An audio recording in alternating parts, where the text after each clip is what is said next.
Bonjour, bonjour et bienvenue dans cette guidance sur les énergies de la semaine, semaine qui court du 27 septembre au 3 octobre, donc fin de mois, début de mois pour un tout début d'automne.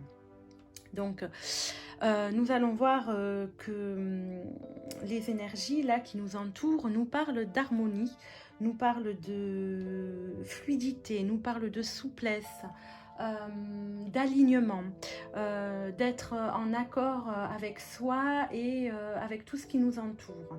Et donc des énergies qui nous encouragent aussi à être créatifs, à se dépasser peut-être un petit peu pour voir les choses différemment. Donc ça, c'est ce qui nous entoure. Est-ce que on va capter ces énergies et en faire quelque chose dans la matière et dans le concret? Comment nous allons-nous les utiliser? Eh bien, c'est ce que nous allons voir avec le tirage de l'inconscient là et le tarot de Marseille.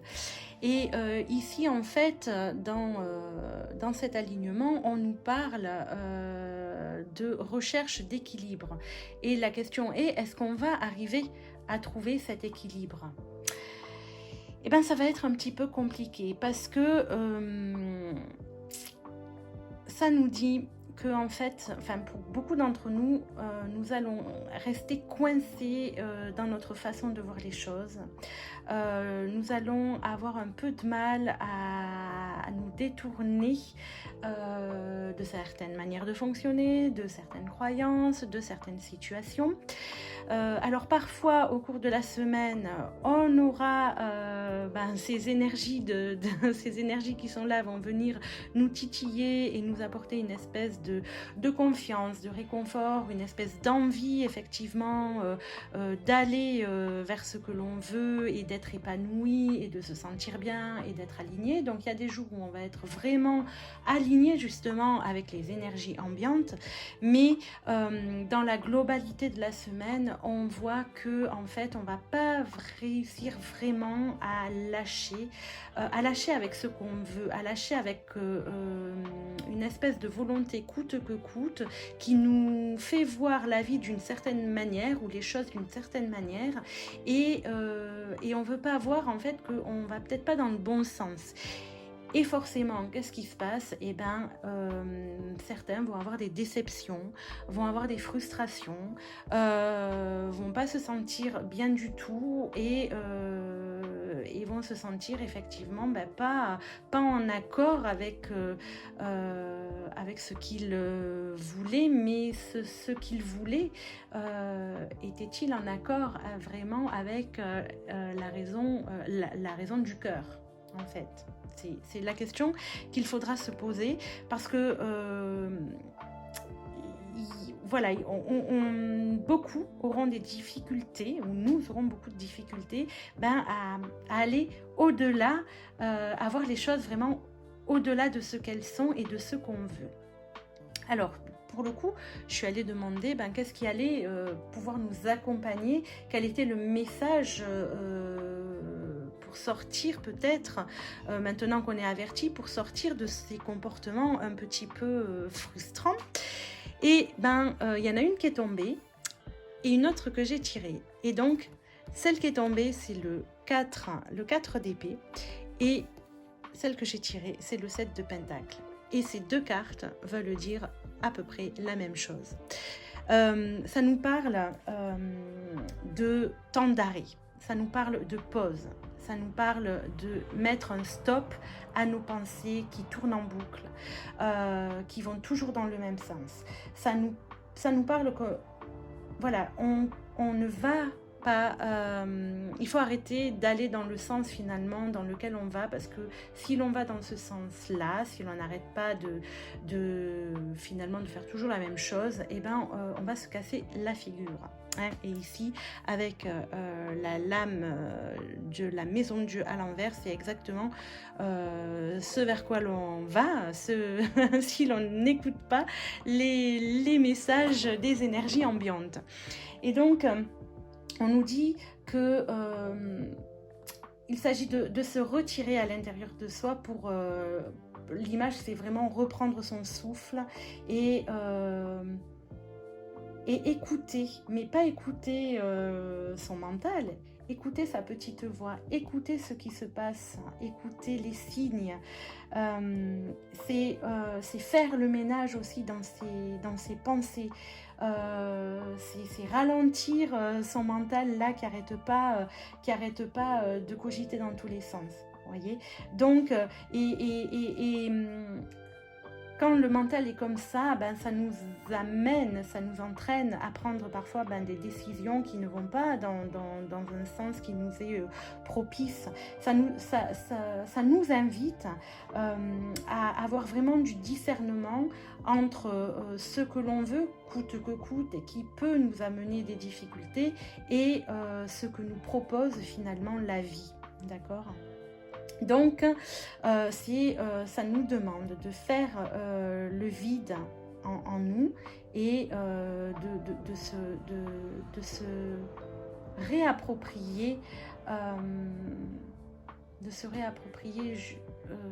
cette écoute intérieure. Voilà. Le 7 de Pentacle, il dit un petit peu la même chose. Il dit de se mettre en pause, d'avoir cette patience que ce que l'on souhaite n'est pas forcément, ça va pas forcément venir comme on le souhaite, ça va pas forcément venir au moment où on le souhaite, mais ça nous dit voilà, patiente, prends cette pause, médite, réfléchis, regarde les choses autrement, prends ce temps de repos pour voir les choses autrement, et ensuite continue sur ton avancée, continue ton travail, sois persévérant, mais en ayant une autre vision, en regardant les choses différemment. Voilà. Ça dit pas de lâcher son objectif si on en a un, ça dit simplement de le regarder autrement et de lâcher en revanche sur le comment ça va se passer, mais d'être persévérant dans cet élan qui nous pousse à y aller et qui nous pousse à le faire. Alors, on continue avec les messages par rapport à nous, et il est tombé l'art du drame. L'art du drame ici, avec juste après le message de la féminité sacrée qui nous parle du masque des croyances. Pareil, ces deux cartes-là viennent nous dire que à un moment donné, faut arrêter, faut arrêter de dramatiser tout ce qui nous arrive, et d'arriver à regarder, à prendre les événements avec légèreté. C'est regarder les histoires qui nous arrivent comme un film, comme quelque chose qui se déroule devant nous, essayer de s'en décoller, arrêter de prendre tout au sérieux, et arrêter de regarder les choses comme si c'était la fin du monde. Donc, l'art du drame nous invite à peut-être jouer un petit peu à l'autodérision, à se regarder et à s'observer faire, à s'observer être par rapport à ces situations, et à être un petit peu critique par rapport à nous, à se regarder, à y mettre du rire, de la légèreté, pour justement inverser la tendance et se dire que finalement ce qui est là devant nous n'est pas si terrible que ça. Parce que ici, avec le masque des croyances, ça vient nous dire que ne vous enfermez pas dans les limites étouffantes des croyances, ouvrez-vous aux nouveautés. Donc lâchez vos certitudes, lâchez le fait que vous vous dites non, ça doit se passer comme ça parce que c'est comme ça et que j'ai toujours fonctionné comme ça et que ça doit être ainsi. Voilà, ça vient vous inviter à accueillir que d'autres choses sont possibles, et qu'il n'y a pas forcément de règles, qu'il n'y a aucune limite, aucun conditionnement. Et ce message vous invite à éliminer les croyances limitantes, les œillères que l'on a devant nous, et à s'ouvrir au mystère, à s'ouvrir enfin à l'inconnu, à aller dans cette créativité que les énergies ici nous demandent, à sortir de notre façon de faire habituelle. Voilà. Et donc voilà vers quoi nous poussent les énergies. Et c'est vrai que la sagesse demande à ce qu'on les écoute, mais sera-t-on capable cette semaine de le faire? Là, c'est beaucoup moins sûr. C'est beaucoup moins sûr. Mais ça viendra peut-être la semaine prochaine. En tout cas, voilà les messages que l'on vous dit. Ne restez pas focalisés sur une situation, sur un événement, sur un objectif. Focalisez coûte que coûte dans une certaine façon de les voir et de les faire. Ouvrez-vous, soyez créatifs. Soyons créatifs, puisque je m'inclus dedans également. Voilà. Et pour terminer, le petit message, comme d'habitude, des lettres hébraïques. Et alors là, vous allez voir aussi, c'est magique, hein, toujours. Tout est toujours bien aligné et bien juste. C'est la carte, la lame numéro 12 qui correspond au pendu dans le tarot de Marseille. Le pendu qui est là, ici, dans le tirage, et qui nous montre notre... elle est à l'envers ici, elle nous montre notre difficulté à passer à autre chose. Ici, l'Ahmed vient nous parler, je vais vous le lire, de méditation.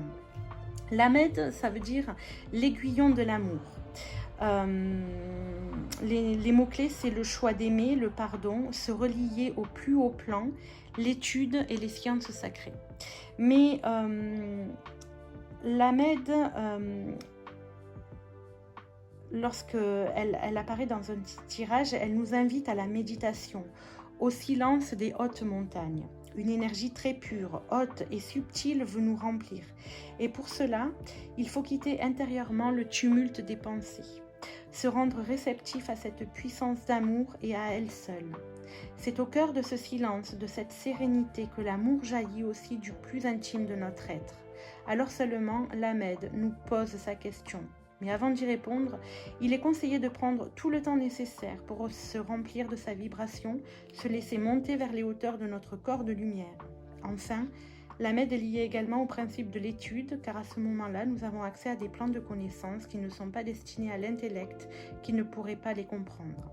Elle nous dévoile les sciences de l'univers, de l'infiniment petit à l'infiniment grand, et révèle les splendeurs cachées dans les textes sacrés. Elle est l'alliée du chercheur qui aborde le monde avec un esprit ouvert.